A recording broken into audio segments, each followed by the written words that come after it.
Have you ever wondered how salt and water create electricity? Let's see how it works. Salt water generates electricity by allowing ions, created when salt dissolves in water, to move freely and conduct electric charges.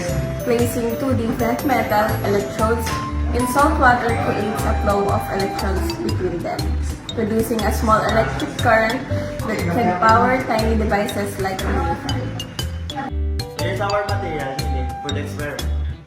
We need salt, water, pitcher, zinc, graphite, wire, toy, propeller, ventilator clip, and jar.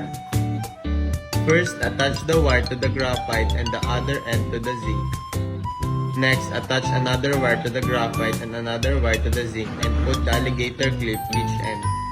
Put the water and salt together in the pitcher and mix it until it dissolves the salt. Attach the alligator clip to the toy motor.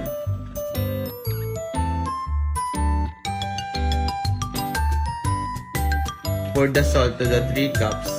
Put this wire to the middle of the jar, graphite for the one end and zinc for the another. Put the graphite end and zinc end to the cup and the experiment will happen.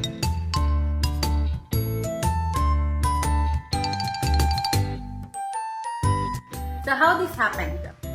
It is because of electrochemical reaction. This happens when you connect the two electrodes with a wire. Electrons will start flowing from one electrode to the other.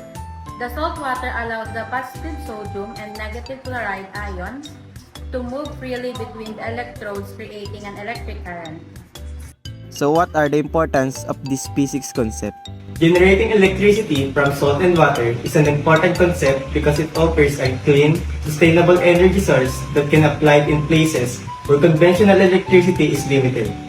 This process demonstrates how ions in salt water can create power through chemical reactions, revealing new ways of harness renewable energy.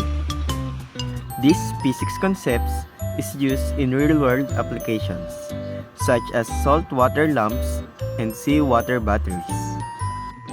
Emphasizing the understanding of salt's water ability to generate electricity enhance our knowledge of chemical energy convention and sustainable power. Observing ion-based current flows shows saltwater's potentials as a renewable energy source, especially for remote areas. And that's the power of salt and water. Did you enjoy watching us? And did you learn something new today? Well, if yes, see you in the next experiment!